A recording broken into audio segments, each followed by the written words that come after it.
Boa noite. Nós vamos começar o nosso culto aqui na Igreja da Vila. Hoje um pouco mais com frio, né? No meio de quase no verão brasileiro, a gente com frio aí espantou um pouquinho o pessoal. Devagarzinho eles vão chegando com coragem, né? Mas pela graça de Deus, aqui nós estamos. Hoje no calendário cristão é o dia do Cristo Rei.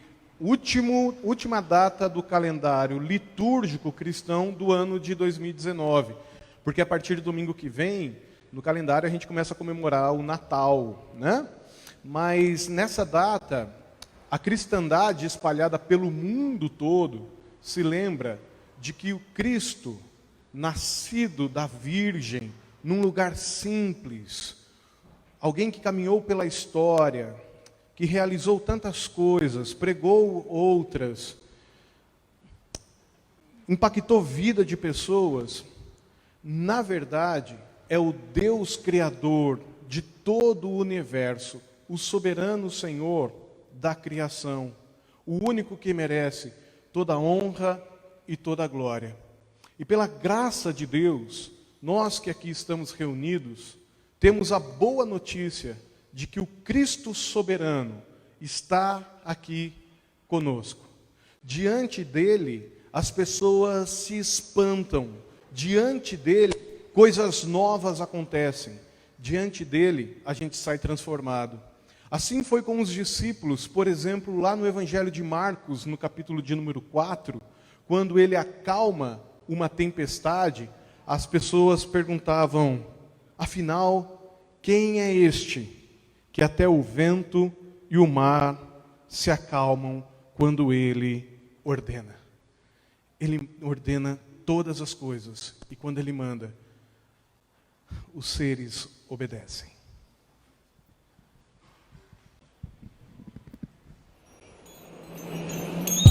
He is the image of the invisible God, the firstborn of all creation. For by him all things were created, in heaven and on earth, visible and invisible, whether thrones or dominions or rulers or authorities. All things were created through him and for him. And he is before all things, and in him all things hold together. And he is the head of the body, the church. He is the beginning, the firstborn from the dead, that in everything he might be preeminent. For in him all the fullness of God was pleased to dwell, and through him to reconcile to himself all things, whether on earth or in heaven, making peace by the blood of his cross.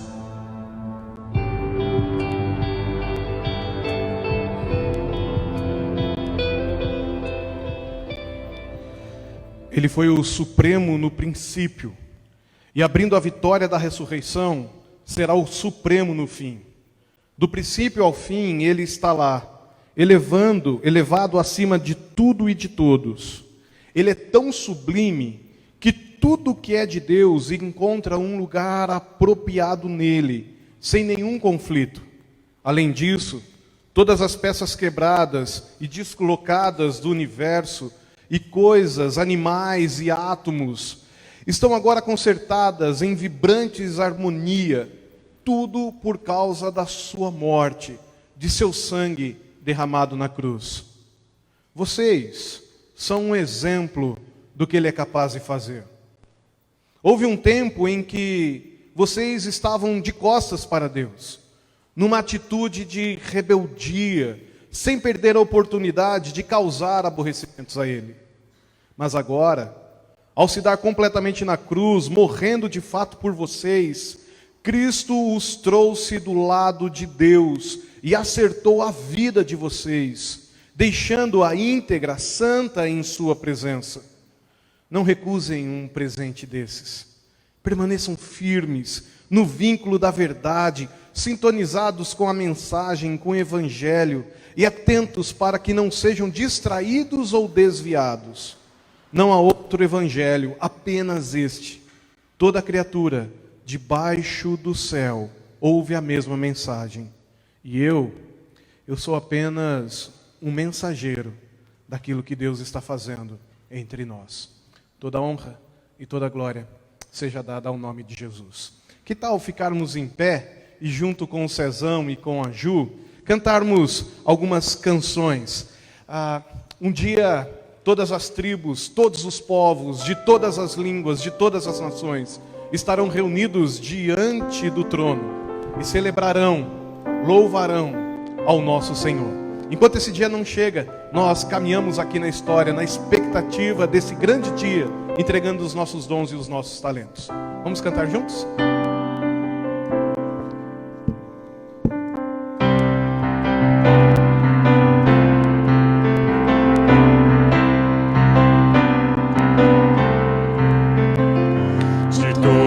As tribos, povos e raças, muitos virão te louvar. De tantas culturas, línguas e nações, no tempo e no espaço, virão te adorar. Bendito seja sempre o Cordeiro, Filho de Deus, raiz de Davi. Bendito seja o teu santo nome, Cristo Jesus, presente aqui.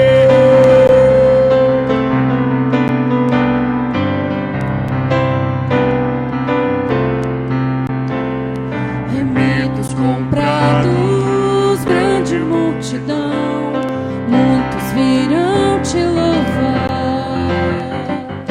Povo escolhido, teu reino e nação, no tempo e no espaço, virão te adorar. Bendito seja sempre o Cordeiro, Filho de Deus, raiz de Davi. Bendito seja o teu santo nome, Cristo Jesus, presente aqui.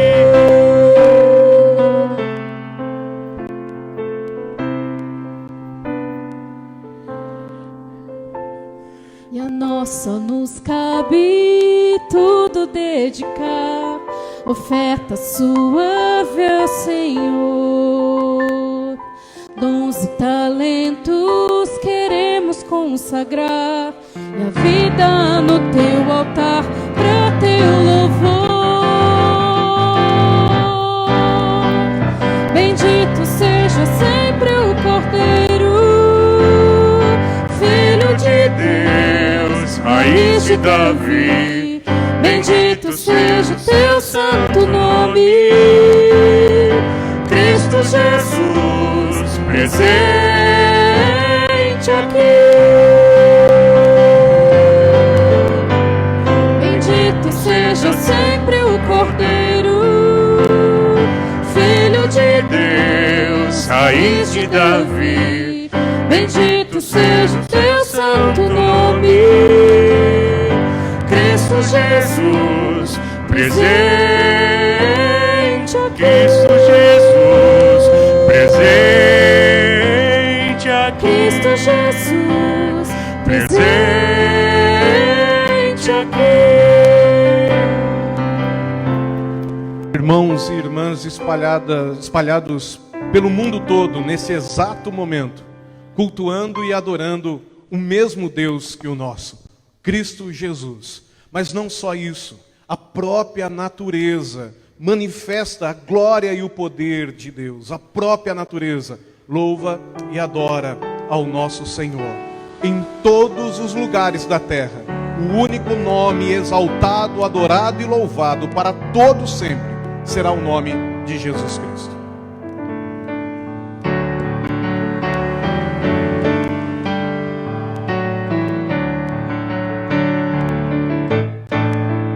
Desde os confins da terra, desde os confins da terra, no mais profundo mar, no mais profundo mar, nas alturas dos céus, nas alturas do céu,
confins da terra, no mais profundo mar, no mais profundo mar, nas alturas do nas alturas do céu,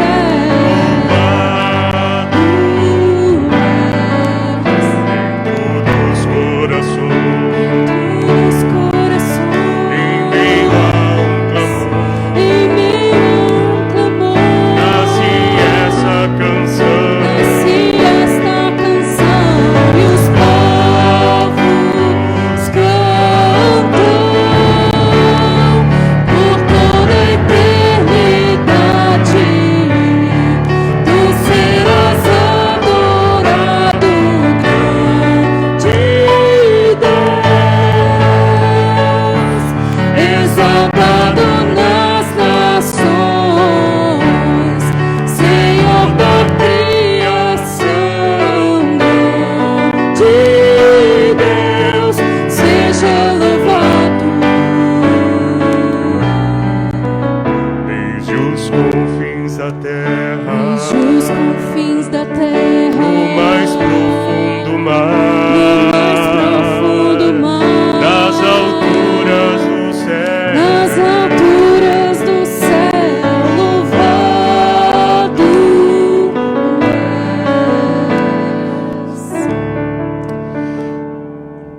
Em todas as religiões nós encontramos formas de chegarmos até Deus. No budismo, as oito práticas, na religiosidade cristã, talvez com as práticas da santidade. Mas na espiritualidade cristã, nós encontramos um Deus grande que vem em nossa direção. Apesar da sua grandiosidade, e na sua grandiosidade, Deus se importa com as nossas vidas e nos ama de uma forma tão incrível, a ponto de nascer da Virgem, crescer na história, morrer na cruz, ressuscitar e nos dar a certeza da nossa vida eterna. Nós vamos cantar essa próxima canção, muito antiga.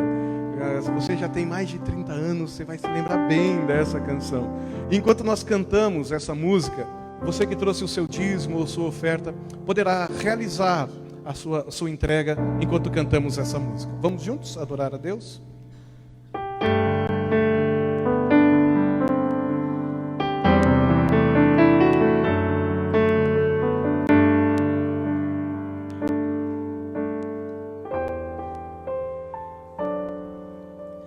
Grande é o Senhor e muito digno de louvor. Na cidade do nosso Deus, seu santo monte, a alegria de toda a terra.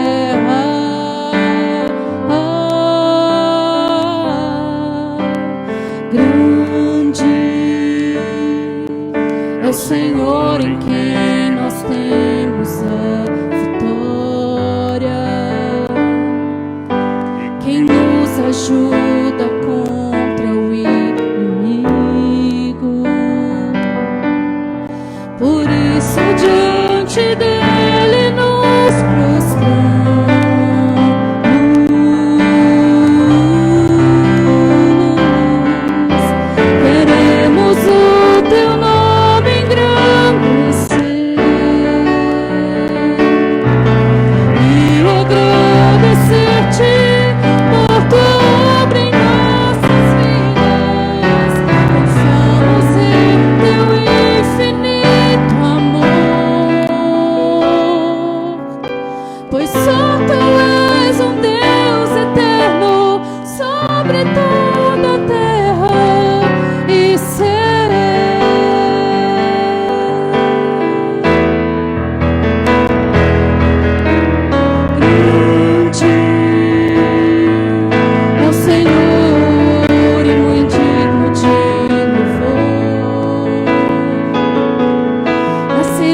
Amém.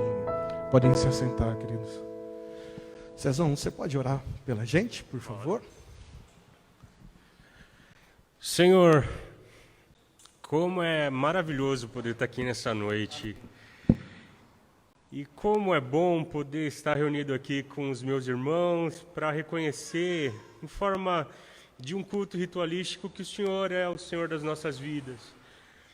Pai, que esse seja só um momento de toda uma vida de adoração entregue a Ti, e que hoje a gente possa ouvir a Tua voz e ser fortalecido, e que em comunidade a gente possa estar reunido para glorificar o Teu nome.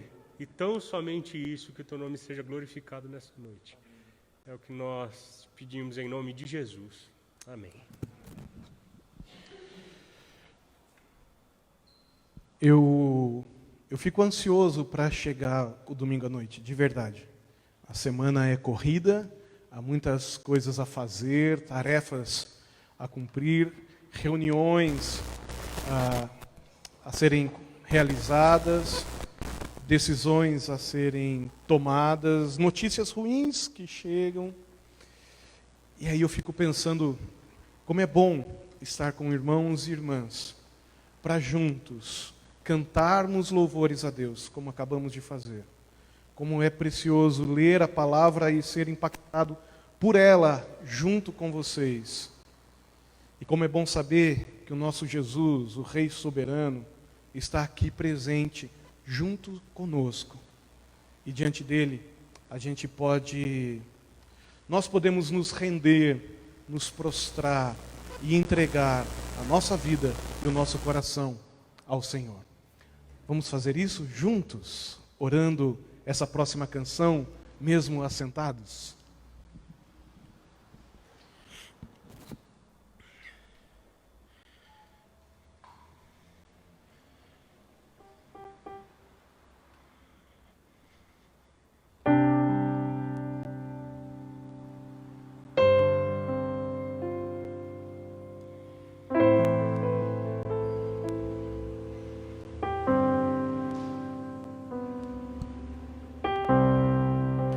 A Ti eu vou clamar, pois tudo vem de Ti e tudo está em Ti.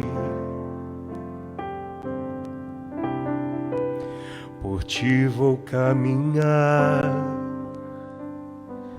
Tu és a direção, o sol a me guiar. Tudo pode passar, Teu amor jamais me deixará.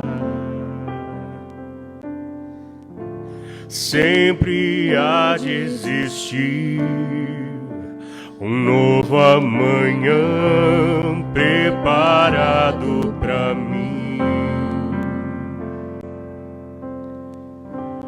Preparado para mim.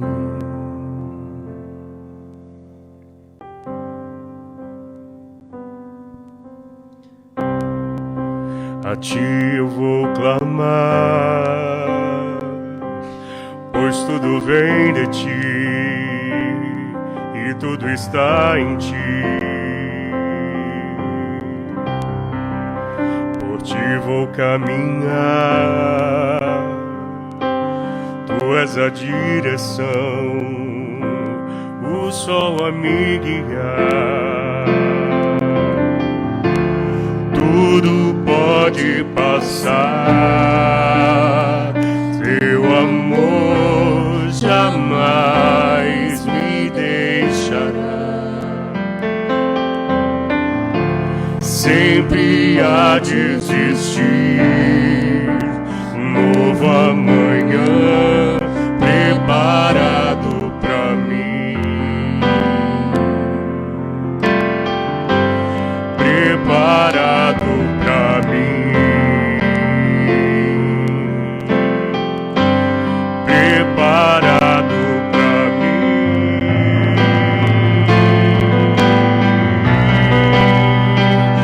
Eu me rendo.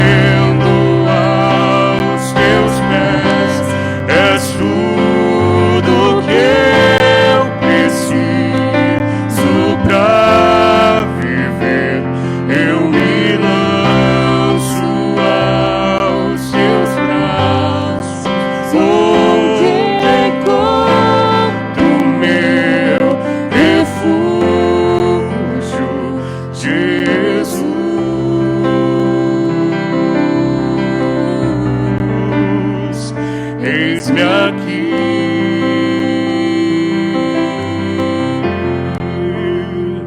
Jesus,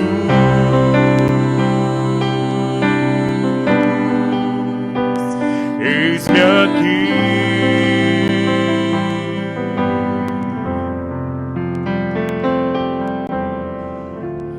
Tudo pode passar, seu amor jamais me deixará. Sempre há de existir um novo amanhã preparado pra mim.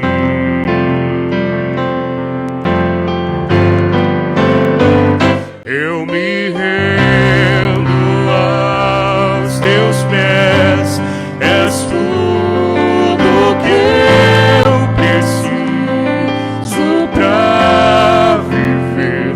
Eu me lanço aos teus braços, onde encontro meu refúgio, Jesus.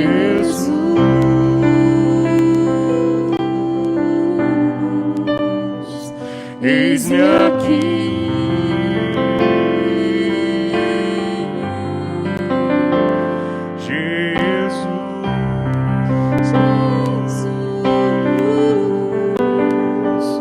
Eis-me aqui.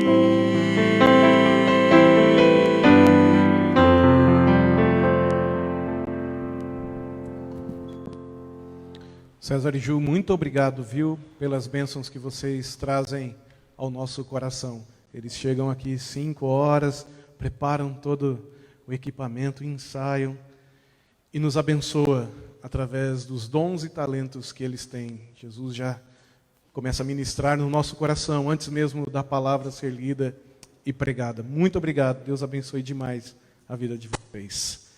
Vila Gui, vai vir aqui à frente, nós vamos orar com os nossos filhos. Manu, Miguel, Felipe, Raquelzinha. Muito bem, muito bem.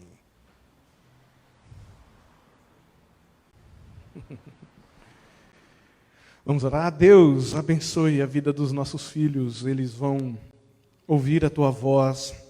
Há uma aula preparada pelas professoras para ministrar ao coração dos nossos filhos. Mas, se não for o Teu Espírito a soprar e tocar no coração deles, toda a estratégia será em vão. Por isso nós pedimos a Tua bênção sobre a vida da Carla, da Kelly e dos nossos filhos. Que eles tenham uma noite muito feliz e alegre na Tua presença, aprendendo do Teu amor e aprendendo da Tua salvação. Faça isso. Toda honra e toda glória seja dada ao Teu nome. Amém. Amém.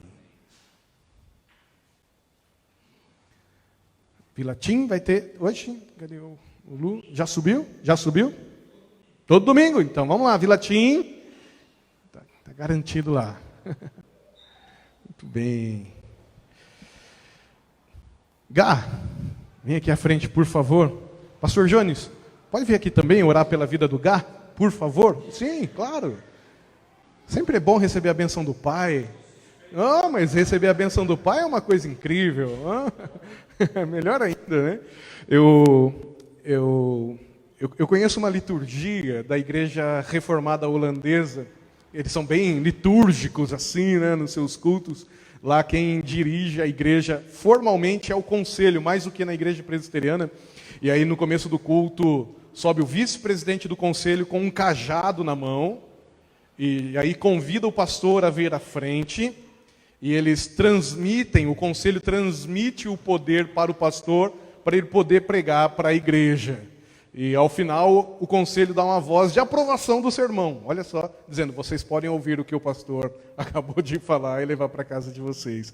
A gente não é tão litúrgico assim. Eu até gosto das coisas mais simples, como a gente está aqui agora, mas eu tenho certeza de que Deus vai abençoar muitas nossas vidas através da vida do Gá. Eu e o pastor Jones temos pregado aqui dominicalmente, mas hoje de uma maneira muito especial, o Gá vai contar um pouquinho daquilo que Deus tem colocado no coração dele.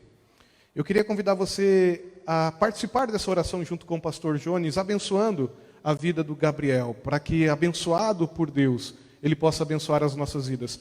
Que tal estendermos as nossas mãos, pedindo a bênção de Deus sobre a vida do Gabriel, enquanto o pastor Jones ora? Senhor nosso Deus, obrigado por tua igreja, obrigado pelo chamado que cada um tem contigo, obrigado pela vida do Gabriel, obrigado pela caminhada dele contigo e do Senhor com ele, obrigado por tudo aquilo que o Senhor tem falado ao seu coração. E neste momento pedimos que teu Santo Espírito, ó Deus, possa abençoá-lo, abençoar seus lábios, sua mente, seu corpo, e que ele possa compartilhar com fidelidade aquilo que o Senhor já colocou em seu coração. Que o Senhor possa abençoá-lo, esse é o nosso pedido, e que o Senhor fale aos nossos corações através do Gabriel, pela exposição da tua palavra. Em nome de Jesus, amém. Senão depois a gente toma o cajado dele de volta. E as considerações podem mandar por e-mail para o Alê.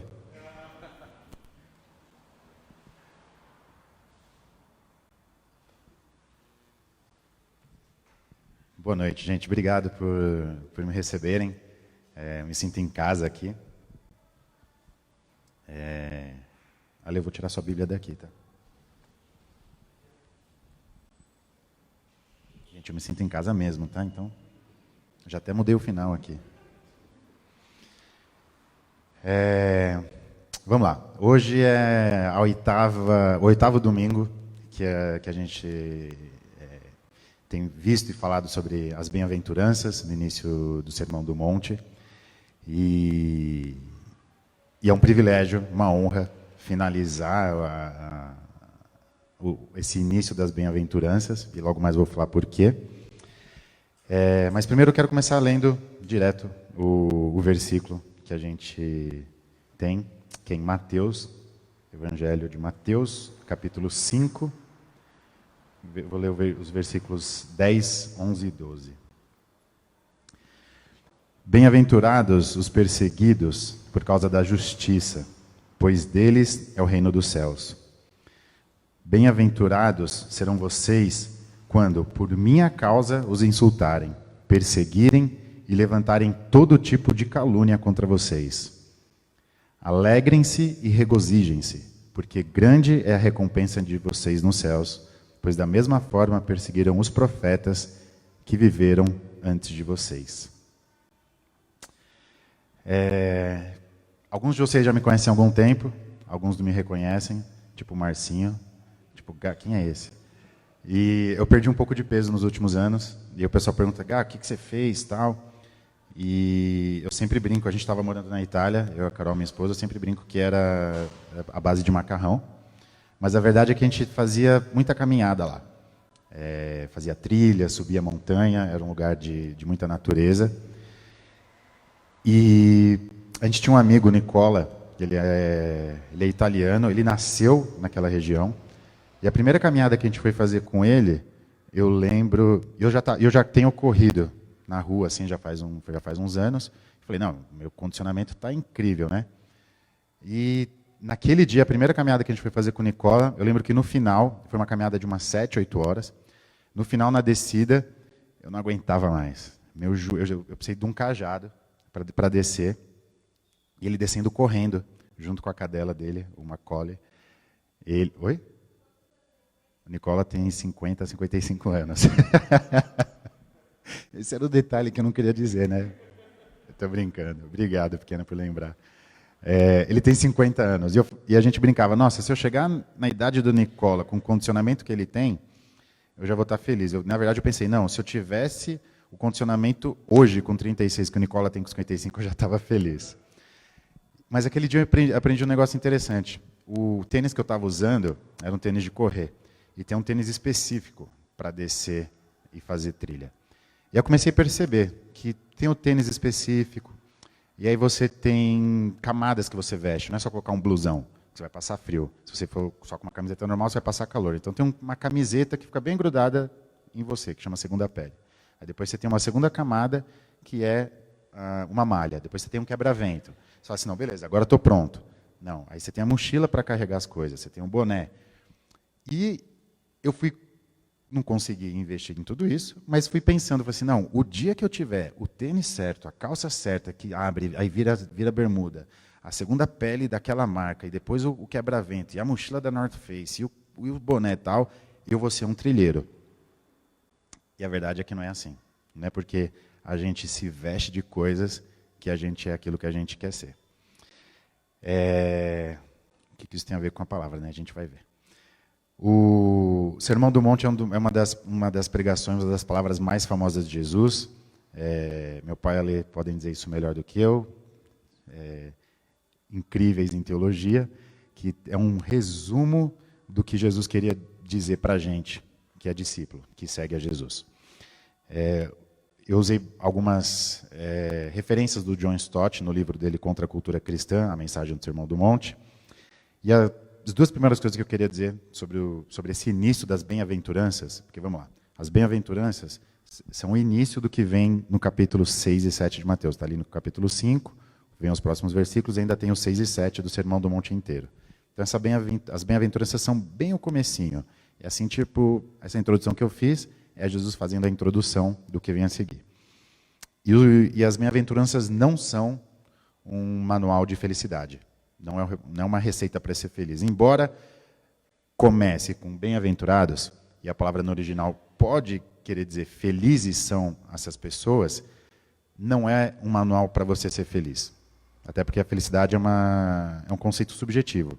Então, não é um manual que você vai seguir e falar assim, não, se eu fizer isso, eu vou ser feliz. Também não é um manual ou uma receita para receber bênçãos. Porque fala, né? Bem-aventurados são os que tal, tal, tal, pois deles tal, tal, tal, porque eles tal, tal, tal. Sempre tem uma bênção depois. E não é sobre isso. Não é sobre como que eu consigo herdar o reino dos céus, como que eu consigo herdar a terra, como que eu posso ser chamado de filho de Deus. Embora sejam desejos genuínos a gente querer isso, não é sobre isso. Como que eu faço para herdar? Jesus está falando nas bem-aventuranças, e ele vai falar, isso vai ser a base para todo o Sermão do Monte, de um jeito de viver. Esse que é o cerne da questão. E quando a gente vive desse jeito, o Pai, nosso Pai, Pai de Jesus, ele olha para a gente de uma maneira que a gente pode ser considerado feliz. Porque esse jeito de viver nosso é manifesto dessa maneira, a gente é abençoado, a gente é feliz por isso. E pelo dom da graça dele, a gente herda as bênçãos prometidas nas bem-aventuranças. Como as bem-aventuranças são o início do Sermão do Monte, ela vai ser a base para tudo que vai vir a seguir. Então, por exemplo, se o Alê propusesse, falar assim, gente, a gente estudou as bem-aventuranças agora, mas agora a gente vai estudar o Sermão do Monte inteiro. E não tem um número definido de domingos, e a gente vai chamar várias pessoas para virem pregar sobre isso na sequência, deixando aberto. Eu tenho certeza que Jesus ia voltar, e a gente ainda está estudando o Sermão do Monte, porque é muito amplo e muito profundo. Mas a gente precisa começar de algum lugar, e eu estou feliz que a gente está começando do começo, né? Nos domingos anteriores, a gente viu as 7 primeiras bem-aventuranças. Se você perdeu, o Ale pode colocar no SoundCloud, dá para baixar no celular, dá para baixar no computador e ouvir no trabalho, lavando a louça, ou no ônibus, como eu faço. Então, para mim, esse privilégio de falar sobre a 8ª bem-aventurança é uma honra, porque ela fecha as outras bem-aventuranças. Na verdade, alguns teólogos dizem que são, na verdade, 7 bem-aventuranças, e a 8ª, ela não é uma bem-aventurança nova, ela não é uma extra, ela é a conclusão, ela é o resumo, a base e o fundamento de tudo que a gente viu antes. Vou tirar o clipes aqui.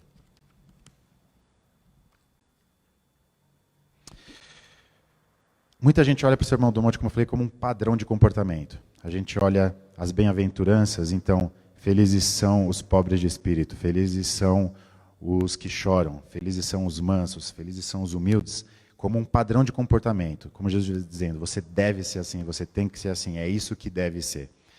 É algo a ser seguido, como um padrão estabelecido que a gente precisa alcançar. E é algo que a gente precisa fazer para ser aceito ou para pertencer. Então, assim, se você tentar e conseguir fazer isso, então você vai ser aceito, você vai pertencer ao reino. mas não é exatamente sobre isso que Jesus está falando. No Sermão do Monte, ele apresenta diversos ensinamentos de como é a vida de quem segue a Jesus. Então, na verdade, as bem-aventuranças e o Sermão do Monte não são regras a serem seguidas. É um estilo de vida que é manifesto quando a gente segue a Jesus. Não é sobre seguir regras, é sobre seguir a Jesus. E eu acredito que Jesus ele apresenta nos capítulos 5, 6 e 7 de Mateus um estilo de vida que parece inalcançável porque é o próprio estilo de vida dele. Se a gente ler com atenção, Jesus está descrevendo ele próprio. Manso, humilde, tem sede de justiça, chora com os que choram. Jesus está falando dele, é o estilo de vida que Jesus tem. E eu acredito que ele fala com expectativa para que a gente viva essa vida dele, para que a gente tenha a mesma vida dele, para que a gente tenha o mesmo comportamento que ele. E que pode parecer um peso. Putz, viver a vida que Jesus viveu, ser como Jesus. A princípio, parece que é um peso, mas eu acredito que só existem duas possibilidades, se a gente olhar dessa maneira. Ou Jesus era doido, e eu não acho que era, ou ele era muito sábio, ele sabia do que ele estava falando. E essa expectativa dele não vai ser frustrada. Por quê? A primeira coisa que eu quero apontar, quando a gente olha com atenção a bem-aventurança, é que ela é diferente das outras. Como eu falei, existem as 7 e existe a 8ª, que é um pouco diferente. Para começo de conversa, o final dela é a repetição da primeira, que fala: bem-aventurados os pobres em espírito, pois deles é o reino dos céus. E nessa 8ª bem-aventurança, bem-aventurados os perseguidos por causa da justiça, pois deles é o reino dos céus. Jesus, quando falava, ele, para mim, foi o melhor comunicador da história, nada do que ele falava era à toa. Tudo tinha uma intenção, tudo tinha um propósito. Então, Jesus terminar a 8ª bem-aventurança do mesmo jeito que ele começou as bem-aventuranças, quer dizer que fecha um ciclo. E é um ciclo que mostra não 7 tipos de pessoas diferentes. O dom do Espírito, por exemplo, é um só, mas ele se manifesta de diversas maneiras diferentes na nossa vida. Então, tem o dom de ensinar, tem o dom de evangelizar, e cada um de nós tem um tipo de dom que se manifesta de forma diferente. Porém, no Sermão do Monte, nas bem-aventuranças, na verdade, Jesus está falando de uma característica de uma pessoa. É um tipo de comportamento que se manifesta de 7 maneiras diferentes, mas de uma pessoa especificamente, que é o discípulo de Jesus. Quem segue a Jesus, no final das contas, vai ter essas 7 características. Claro, tem um comentarista que diz que se a gente achar que uma pessoa diz assim, não, eu consigo seguir todas essas 7 características sempre, todos os dias da minha vida, é para desconfiar. Mas, ao mesmo tempo, se alguém se diz discípulo de Jesus e não possui nenhuma dessas características, é para a gente ficar preocupado, porque pode acontecer com a gente, como já aconteceu comigo. Jesus não está simplesmente se repetindo, olha, acabaram as bênçãos, então eu estou falando mais uma. É por isso que ele está fechando, e com essa intenção de dizer que são 7 características diferentes de uma mesma pessoa. E agora, a questão do por causa da justiça, porque a gente falou da bem-aventurança, e quando a gente olha os motivos dessa bem-aventurança, as pessoas são perseguidas por causa da justiça. E, na verdade, Jesus ele fala 2 vezes. A primeira vez ele fala por causa da justiça, e a segunda ele fala por causa do meu nome. Em algumas versões, ele fala assim, por minha causa, na NVI que a gente leu, mas em algumas versões falam por causa do meu nome. E existem esses 2 tipos de perseguição, que eu quero definir agora rapidinho. Por causa do nome de Jesus e por causa da justiça. Primeiro, por causa do nome de Jesus. Nos 2 últimos anos e meio, a gente estava trabalhando com cristãos que tinham sido perseguidos nos seus países de origem porque eram cristãos e estavam refugiados na Europa. Tem países onde você simplesmente não pode ser cristão e por isso você é perseguido. A gente conheceu o Uraza, é um amigo nosso de uns 25 anos, e ele estava cursando a universidade. Só isso já é algo inusitado no Paquistão, ele é paquistanês. No Paquistão, quando você é cristão, na sua carteira de identidade está escrita está escrito qual é a sua religião. E quando você vai para uma entrevista de emprego, quando você vai para qualquer órgão público, as pessoas já veem que você é cristão, então todos os empregos de cristãos no Paquistão, a maioria, são subempregos. Cristãos só conseguem subemprego, eles não conseguem ter um avanço social. Fazer universidade, então, é raríssimo. Porém, o Raza estava fazendo faculdade em administração. Um professor dele, extremista, perseguia ele. A perseguição no Paquistão acontece em diversos níveis. Não é só uma perseguição de chegar e agredir. Ele pode ser hostilizado, ele pode ser atacado verbalmente, podem cansá-lo muito. Então, esse professor do Raza ficava falando para ele se converter ao islamismo, falando, ele dizia que não. E no Paquistão, quando alguém te aborda na rua e fala assim, eu quero te falar sobre Maomé, e você diz que não, isso é uma ofensa para eles. É quase uma blasfêmia, não chega a ser uma blasfêmia que está na lei deles, mas você é perseguido por causa disso. Os alunos da sala do Raza, inflamados pelo professor, um dia abordaram Raza, falaram, você vai ouvir sobre Maomé? Ele falou assim, não, eu sou cristão, não quero saber sobre isso. Você tem a sua religião, eu tenho a minha. Eles queimaram o Alcorão, jogaram embaixo da cama do Raza e falaram que ele que tinha feito isso. E isso no Paquistão, dentro da lei Sharia, que é o compêndio de leis do islamismo, é uma blasfêmia contra Allah.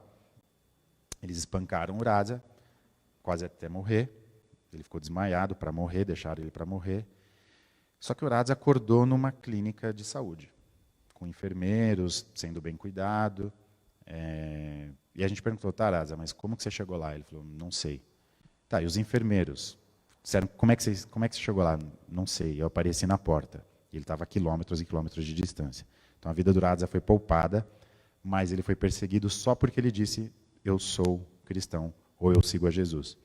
E é esse tipo de perseguição que eu acho que Jesus fala quando vocês forem perseguidos por minha causa, por meu nome, só porque vocês dizem que vocês são cristãos.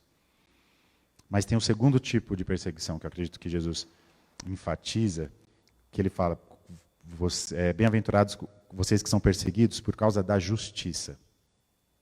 Primeiro, essa justiça tem a ver com uma ação de transformação contra a injustiça social, contra alguma coisa que está errada, e a gente promove justiça, mas essa palavra, no original, ela quer dizer conduta, é retidão, é por causa da sua conduta, é por causa do seu comportamento, é por causa como você é, que Jesus fala que a gente é perseguido. E se a bênção da 8ª bem-aventurança faz uma referência à primeira, que é herdar o reino dos céus, o motivo da perseguição dela faz referência às outras bem-aventuranças, não apenas uma. Se a bênção é herdar o reino, a justiça é promovê-lo aqui. Se a bênção de quem é perseguido é herdar o reino, a gente é perseguido porque a gente promove o reino e traz o reino e responde à oração, teu reino vem. Mas na prática, vamos lá, muita teoria, o que isso tudo significa? Esse comportamento de retidão, essa conduta específica, como é que é essa conduta? Como é que é essa pessoa? Ela é pobre em espírito, são pessoas que choram, são pessoas que são mansas e humildes, são pessoas que têm fome e sede de justiça, são pessoas misericordiosas, são pessoas que possuem um coração limpo e puro, são pessoas que promovem a paz. Tudo que a gente viu nos outros domingos. E porque elas são tudo isso, ou porque elas possuem algumas dessas características, elas possuem um comportamento que faz com que elas sejam perseguidas. A 8ª bem-aventurança é a síntese e o resultado dessas outras 7 anteriores. E o tipo de conduta que Jesus está falando, essa maneira de viver, é das pessoas que seguem ele. Lá no início do capítulo 5, Jesus sobe ao monte e diz que os seus discípulos se assentaram ao seu redor. Então Jesus está falando para pessoas que estavam muito próximas dele, para pessoas que estavam caminhando com ele. É uma palavra para quem está seguindo a Jesus, discípulos de Jesus. Claro que a partir do momento que esses discípulos recebem essa palavra, eles vão levar as outras pessoas. Mas ele está falando do tipo de comportamento que tem quem segue a ele. Nos versículos e capítulos seguintes de Mateus, Jesus vai continuar falando sobre esse tipo de comportamento. Porque a 8ª bem-aventurança diz: bem-aventurados os perseguidos por causa da sua conduta, e essa conduta depois a gente vai ver como é que ela é em todo o capítulo 5, 6 e 7. Mas não é, como eu falei, algo para ser alcançado por esforço ou mérito próprio. Não é uma lista de coisas que a gente olha, a gente tenta cumprir. É o resultado de caminhar com Jesus. Esse tipo de comportamento que ele apresenta é o resultado que promove no nosso coração quando a gente caminha com ele. É um tipo de comportamento que não são regras ou maneiras que a gente segue, mas um tipo de comportamento adquirido enquanto a gente segue a Jesus. Mas de onde que vem essa ideia de que seguir as regras e seguir a Jesus, essa lei? É um pacto de lei que existia do Velho Testamento. Quando Deus faz um pacto com Abraão, diz que ele vai ser o pai de muitas nações e que por meio dessas nações eles vão ser abençoados. A família de Abraão e seus filhos, netos, depois bisnetos, a família toda muda para o Egito com José, o povo de Israel é escravizado, Moisés tira o povo do Egito e lá no meio do deserto Deus faz um pacto com o povo de Israel. O pacto é, olha, se vocês fizerem tudo o que eu estou dizendo, se vocês seguirem tintim por tintim essa lei, eu vou abençoar vocês. E eu parando para pensar, eu falo assim, cara, eu nunca aceitaria esse acordo, porque eu sei que eu vou quebrar, né? Mas Israel aceita. Na verdade, a gente aceitaria porque a gente acha que a gente consegue, né? E é impossível seguir. É impossível. Israel não conseguiu cumprir a lei. Israel não conseguiu seguir as regras que Deus estabeleceu para que eles fizessem. Então, Deus promete que viria alguém para cumprir essa lei no lugar deles, que viria alguém para promover esse acesso até ele, porque pelo nosso próprio esforço a gente não conseguiria. Então vem Jesus, que chega e diz, logo no início do seu ministério, ele ensinava nas sinagogas e todos o elogiavam. Quando ele chegou a Nazaré, cidade de sua infância, foi à sinagoga no sábado, como de costume, e se levantou para ler as Escrituras. Entregaram-lhe o livro do profeta Isaías, e ele abriu e encontrou o lugar onde estava escrito: O Espírito do Senhor está sobre mim, pois ele me ungiu para trazer as boas novas aos pobres. Ele me enviou para anunciar que os cativos serão soltos, que os cegos verão, os oprimidos serão libertos, e que é chegado o tempo do favor do Senhor. Jesus fechou o livro, devolveu ao assistente e sentou-se. Todos na sinagoga o olhavam atentamente. Então ele começou a dizer: Hoje se cumpriram as Escrituras que vocês acabaram de ouvir. Então Jesus, ele traz o cumprimento da lei. Jesus fala, chegou o dia, aquilo que vocês estavam esperando, aquilo que vocês não conseguiam fazer, que vocês esperavam para que alguém fizesse, chegou. Hoje eu cheguei e é isso que eu vou promover. E nesses versículos a gente vê o que Jesus veio promover, como é que é esse estilo de vida, como é que é esse comportamento, o que isso promove na vida, não só de quem está ao nosso redor, não só da nossa casa, não só do nosso bairro, não só do nosso país, mas no mundo. Só um minuto. Jesus fala ali de um padrão de comportamento que é exibido, como eu falei lá atrás, de uma pessoa, quando segue ele, passa a promover ou passa a expressar esse tipo de comportamento. Perceba, Jesus ele não fala de regras que devem ser seguidas. Ele não fala de um padrão de comportamento como aquele acordo que Deus tinha feito com Israel, para que a gente conquiste algo. Ele não fala de um padrão para que a gente olhe e diga, ok, se eu seguir tudo isso que ele manda, eu vou conseguir ter esse comportamento. E ele sabe que pode falar isso, pois ele está falando com aqueles que estão próximos dele, os discípulos dele. Logo nos versículos seguintes das bem-aventuranças, ele fala, vocês são o sal da terra, vocês são a luz do mundo. Ele não diz que a gente talvez consiga ser o sal da terra, ou que a gente vai ser o sal da terra. Ele fala, não, vocês já são o sal da terra, vocês já são a luz do mundo. Jesus ele fala aos que entenderam que são miseráveis, aos que sabem que suas tentativas pessoais de justiça são como panos de chão imundos, aos que estão cansados de tentar e falhar. Ele fala aos que estão dilapidados, aos dilacerados, aos derrotados e aos exauridos. Ele fala aos que estão cansados de carregarem o peso da lei nas costas, o peso das regras nas costas, e de falharem miseravelmente nessa tentativa, de novo, de novo e de novo. Jesus fala sobre esse padrão de comportamento a quem desistiu de si mesmo, a quem perdeu a sua vida e encontrou ela em Cristo, a quem morreu engasgado com a poeira do pecado e do velho homem, e que nasceu de novo, lavado pelas águas do batismo do Espírito, em uma vida nova, em uma vida verdadeira. Ele fala a quem nasceu do Espírito e agora vive por ele. O padrão de comportamento exposto por Jesus não é uma régua a ser alcançada, nem é um convite a conseguirmos viver dessa maneira. É um comportamento que é gerado e formado em nós ao seguirmos seus passos, ao sermos transformados por seu Espírito, ao ganharmos vida nova e respirarmos do fôlego novo de vida.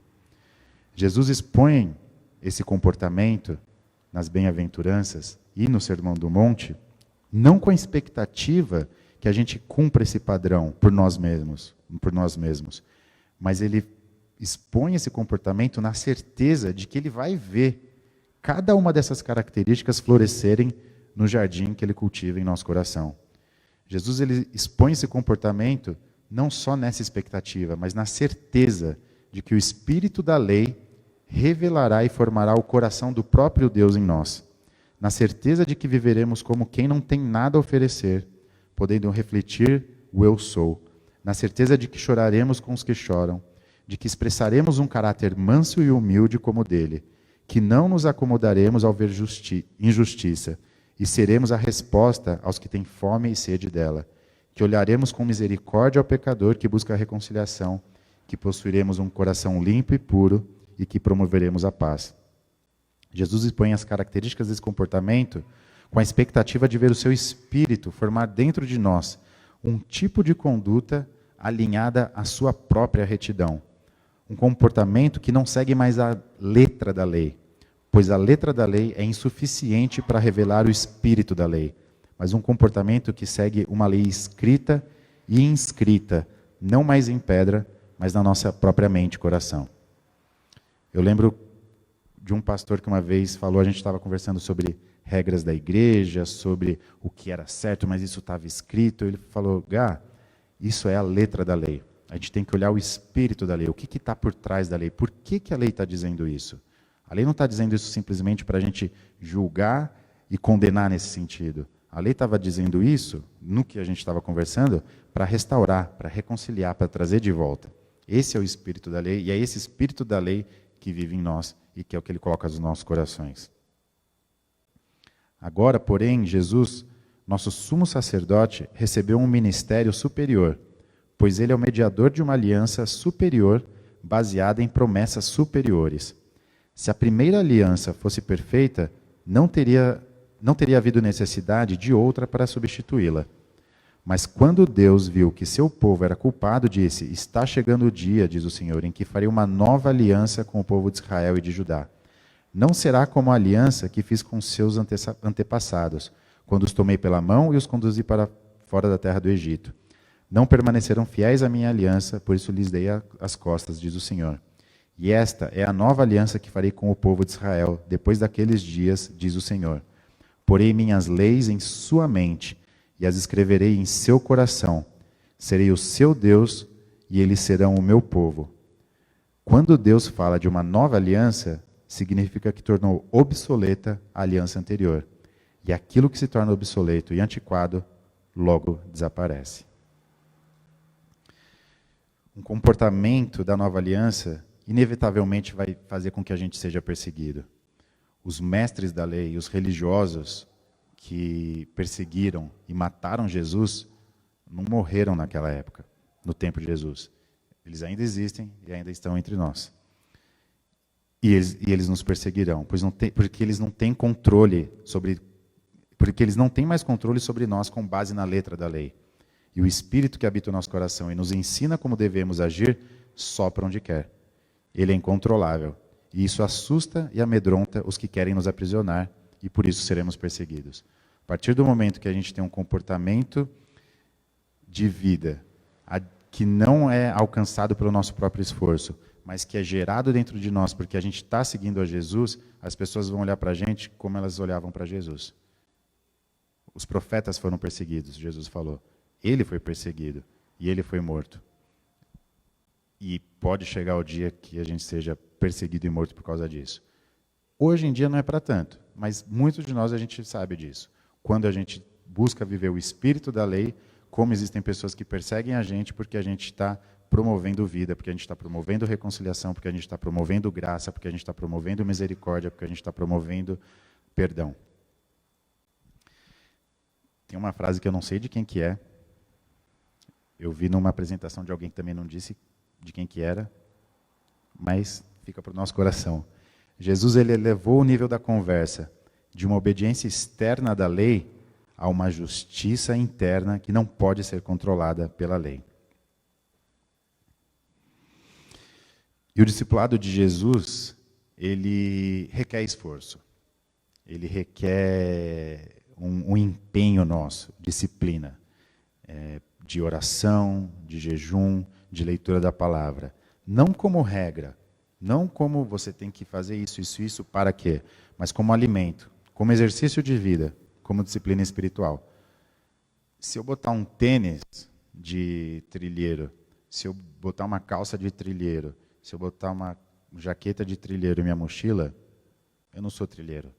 Eu sou trilheiro quando eu caminho na trilha. E como caminhar numa trilha? Subir pedra, descer riacho, escorregar. O Li sabe disso, que a gente já fez isso. Escorrega, cai, se arranha, faz parte da caminhada. Vai ter um esforço, vai ter um empenho. Mas não porque a gente conquistou, mas porque a gente está seguindo os passos de Jesus. Nessa caminhada com Jesus, ele se volta para nós e diz, veja a lei de Moisés, ela existe sim. E é isso que eu tenho para você. Mas não como algo mais a ser seguido. Veja além da letra da lei. Veja o espírito da lei por trás dela, que habita o seu coração, que é quem te governa e te dirige, que é quem te vivifica e é o seu próprio fôlego. É esse espírito que vai te capacitar a ser aquilo que eu sonhei para você, ser como eu.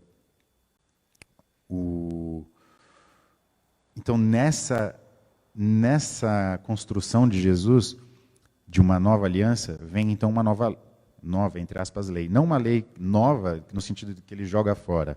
É uma atualização. Quem trabalha com texto como eu sabe, você melhora o que está escrito. E como é que a gente pode ser igual a Jesus? Qual que é a marca que diz, essa pessoa é seguidora de Jesus? O que a gente manifesta, o que a gente faz que a pessoa vai olhar e falar assim, cara, Marcinho parece Jesus, sabia? Primeiro eu vou dizer o que não é, tá? Não é uma boa pregação. Não é uma boa exposição da palavra. Não é servir a ceia no domingo. Não é realizar milagre. Não é multiplicar pão, peixe. Não é curar ninguém pela nossa oração. Nem mesmo se a gente andar sobre as águas, é o sinal que as pessoas vão falar, essa pessoa é igual a Jesus. Ser igual a Jesus resume em apenas uma coisa, amar o próximo. O próprio Jesus falou, por isso agora eu lhes dou um novo mandamento. Um novo mandamento lhes dou. Amem uns aos outros. Assim como eu os amei, vocês devem amar uns aos outros. Assim como eu me neguei, vocês devem fazer isso em prol dos outros. Assim como eu abri mão da minha vida para que vocês tivessem vida, assim é que vocês vão amar os outros. Assim como eu morri no seu lugar, tomei as suas dores, é assim que vocês vão amar os outros. Assim como eu deixei de lado minha glória, a minha posição com o Pai, me esvaziei de mim mesmo, para que vocês se enchessem do Espírito, é assim que vocês vão amar uns aos outros. Seu amor uns pelos outros provará ao mundo que vocês são meus discípulos.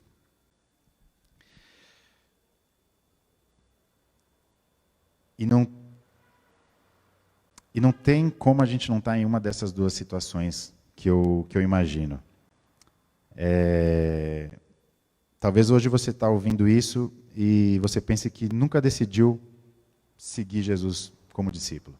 Talvez você já tenha ouvido falar de Jesus, talvez alguém já tenha falado de Jesus, talvez você ouça sobre Jesus a sua vida inteira, mas talvez você não esteja seguindo os passos de Jesus. Talvez você tenha ouvido pregações sobre ele, mas não teve um encontro pessoal com ele. E se esse é o seu caso, o padrão de comportamento que a gente falou parece loucura. E ele realmente é inalcançável se a gente tentar cumpri-lo. Mas isso não é para colocar medo em você, nem em você achar que está tudo perdido. É justamente nesse ponto que Jesus encontra a gente, ele olha nos nossos olhos e diz, está tudo bem. Você entendeu que você não pode fazer nada, tudo bem. Por isso que eu estou aqui. Eu estou aqui para isso. Eu faço. E na verdade eu já fiz no seu lugar. Me dá a sua mão, confie em mim, a sua vida, e eu vou te mostrar o caminho de volta para casa. Ou a gente pode estar na segunda situação, que é que a gente entendeu que não pode fazer nada, a gente já entregou a nossa vida, a gente já se rendeu a Jesus, mas nessa caminhada com Ele, a gente ainda está tentando cumprir alguma coisa pelas nossas forças. A gente voltou ao velho padrão. Tem um amigo que ele trabalhava no supermercado com aqueles... você poder pegar coisa para comer, né, no mercado? Biscoitinho, queijo e tal. E às vezes a gente começa como essas pessoas que pegam um e acha que não precisa mais. Fala, não, já peguei ali, eu não preciso de novo. Eu já peguei um pouquinho daquele queijo. Eu não vou voltar e pegar de novo. Mas a gente precisa da graça de Jesus, a gente precisa voltar à graça de Jesus. E você talvez esteja tentando, pelas suas próprias forças, alcançar esse padrão de comportamento dessas bem-aventuranças. Talvez você esteja olhando o Sermão do Monte, ou qualquer outro conjunto de regras e leis que alguém tenha te dito, que você precisa seguir e cumprir. Mas a boa notícia é que você não precisa cumprir isso. Você só precisa parar de nadar contra a correnteza e deixar o Espírito soprar em seu coração, formando em você o caráter que Ele espera ansiosamente ver em você. Não como uma cobrança, mas como um pai que sabe do que seu filho primogênito é capaz de fazer no nosso coração, os irmãos caçulas de Jesus. E se você não tem seguido os passos de Jesus, nunca deu um passo com Jesus, ou se você tem caminhado com Jesus, mas você tem tentado cumprir esse padrão, eu queria pedir para o César cantar aquela canção que a gente cantou no final, que a gente se rende a Jesus, e que a gente coloque nosso coração diante do Pai, diante do Filho, por meio do Espírito Santo. Que essa música seja a sua oração, como é a minha. Eu me rendo aos teus pés, és tudo que eu preciso para viver. Eu me lanço aos teus braços, onde encontro meu refúgio. Vocês, eu me rendo aos...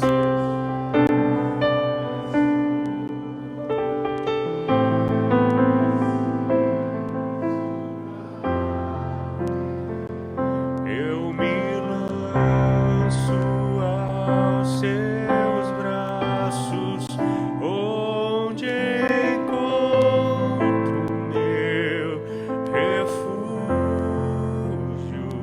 Jesus.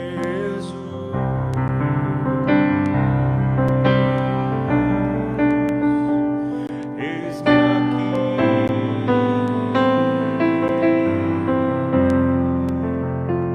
Jesus.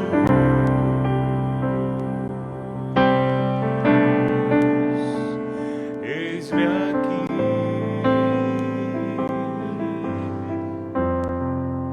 Abençoados são vocês que nada mais têm para oferecer.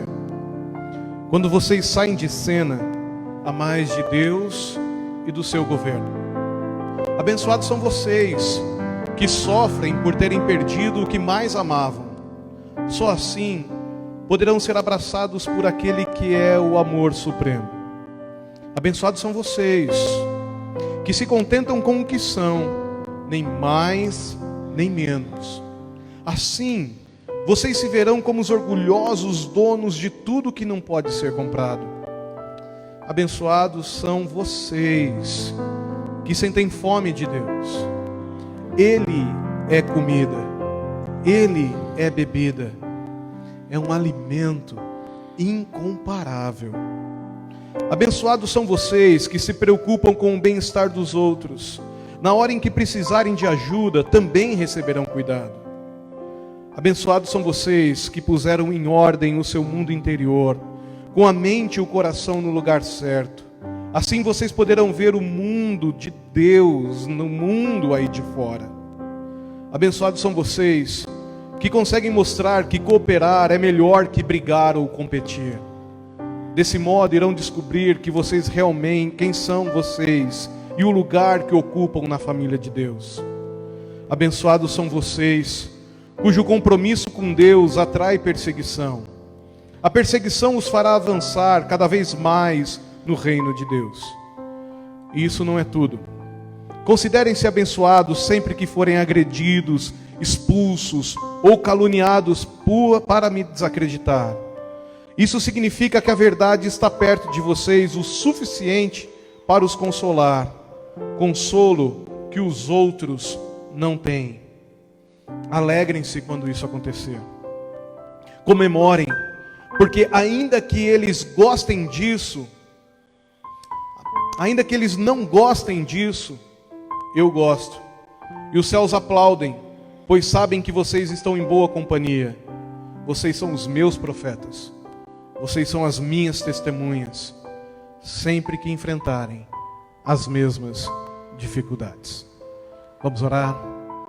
Deus querido, obrigado por Jesus, o teu Filho amado, que nos encontrou perdidos em nós mesmos, que nos encontrou tentando cumprir regras, cumprir mandamentos, para que de alguma maneira pudéssemos ser aceitos na tua presença ou justificar algum mal no nosso coração. Obrigado porque Jesus nos encontrou cansados de tentar cumprir essas regras e não conseguirmos nunca. Obrigado porque Jesus nos encontrou com posturas hipócritas, com falas de julgamento. Obrigado porque Jesus nos amou apesar de nós, e morreu na cruz no nosso lugar, e viabilizou novamente o caminho até o Senhor. Obrigado porque Jesus, na sua morte e ressurreição, também caminha conosco, nos conduzindo até o Senhor. Obrigado porque nada, nem ninguém, nunca mais vai nos roubar das tuas mãos. E agora, debaixo da tua graça, nós queremos refletir um pouco da beleza de Cristo aonde nós passarmos, trazendo gosto a esse mundo nojento que vivemos, trazendo luz a este mundo escuro e sombrio. Pai, se as perseguições surgirem, se as lutas se puserem, quando nós nos posicionarmos dessa forma, por favor, fortaleça os nossos pés, fortaleça as nossas mãos e nos ajude a continuar a caminhada. Obrigado por testemunhos tão bonitos que temos ao longo da história, de homens e mulheres que enfrentaram pessoas más e venceram em Cristo Jesus. Obrigado porque em Cristo nós temos uma nova orientação de vida, um novo princípio. Amar uns aos outros, como o Senhor nos amou. Ajuda-nos a viver assim. Consagramos as nossas vidas, o nosso coração, tudo que somos e tudo que temos, inteiramente ao Senhor, em nome de Jesus. Amém.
Que a graça do nosso Senhor e Salvador Jesus Cristo, que o amor de Deus, o nosso Pai, a comunhão, o consolo, o poder do Santo Espírito esteja sobre todos nós, hoje e para todo sempre. Amém.